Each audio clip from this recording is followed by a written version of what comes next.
4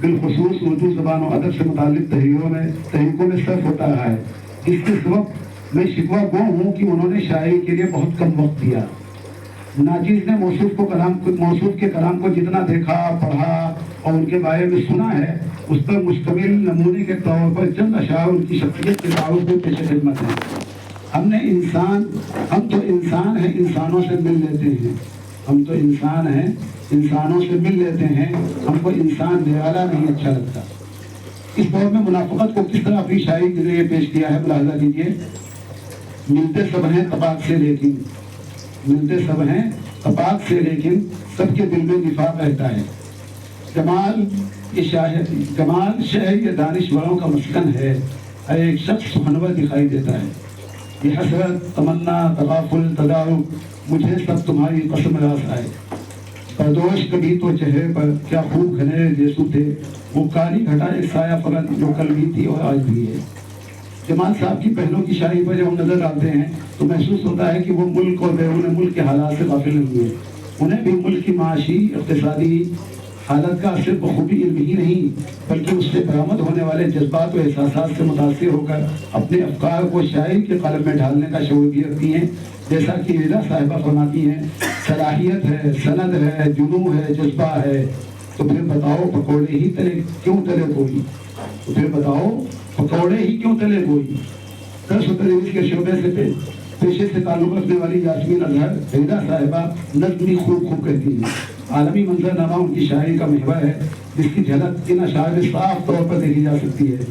بارود کی بو ہر سو پھیلی ہے گلستاں میں، بارود کی بو ہر سو پھیلی ہے گلستاں میں، اڑتے ہیں فضاؤں میں طائر نہیں تیار ہے. سایہ خاتون صاحبہ جو کہ پیشے سے وکیل ہیں، لیکن ان کی شاعری اور ان کا انداز بے حد نرالا ہے اور ان کی تخلیقی صلاحیت زبردست ہے، جس کی تفحص الفاظ پرزور انداز میں نظر آتے ہیں. ان کی شاعری پڑھیے تو بازی نظر میں بڑے سادہ الفاظ، سیدھے سادے خیالات نظر آتے ہیں، لیکن درو بینی سے جائزہ لیجیے تو ہمیں فکر عمق اور پختگی کا فرما نظر آتی ہے. اور محسوس ہوتا ہے کہ سیدھے سادے شعر اپنے اندر معنی کیسی تہیں اور پردے سموئے ہوئے ہیں. کہتی ہیں یا اپنے نشانے پر جائیں کیونکہ تو فضا میں کھو جائیں، ترکش میں واپس کیا آئیں، تیرے ہاتھ سے چھوٹے تیر ہیں. اپنا تو بچھڑنا لازم ہے، فطرت کا تقاضا ہے ہم ساتھ نہیں رہ سکتے ہیں. شمشیر سے تم شمشیر سے ہم. معروف فائن آرٹسٹ اور تدریس کے شعبے سے وابستہ تبسم فاطمہ صاحبہ بھی کسی ماہر غزل گو سے کم نہیں. ان کی غزلوں میں بھی حالات زمانہ، لوگوں کے بدلتے مزاج، سماجی برائیاں، منافقت وغیرہ کا ذکر بڑی بے باکی سے کیا گیا ہے. ان کی شاعری کو دیکھنے سے اندازہ ہوتا ہے کہ ان کی شاعری کا قیمت بہت وسیع ہے. انہیں اپنے فن کو برتنے اور الفاظ کو سمونے کا ہنر بخوبی آتا ہے.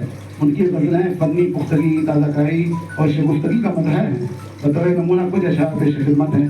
تصوف آمیز ایک شعر دیکھیں کہ دنیا کے جنجال میں رب کو بھولنے والے بھول گئے، دنیا کے جنجال میں رب کو بھولنے والے بھول گئے، واپس لوٹ کے جانا بھی ہے، عمر بچی اب تھوڑی ہے. اور یہ اشعار بھی توجہ طلب ہیں. یہ اور بات کہ جینا ذرا عذاب ہوا، منافقین کا چہرہ تو بے نقاب ہوا، فقط زباں سے برآمد ہوا نظر ہے اس کا، وہ آستین سے خنجر بھی دستیاب ہوا. تم اس کی حسن بیانی میں نہ جانا کہیں، تم اس کی حسن بیانی میں نہ جانا کہیں، وہ جھوٹ موٹ کا قصہ سنا رہا ہے تمہیں. الغرض یہ مجموعہ چاروں بہنوں کا مجموعہ ہے، مشترک مجموعہ ہے. اس کے لیے ہم سب کو چاروں کو مبارکباد پیش کرتے ہیں اور اجازت چاہتے ہیں. بہت شکریہ.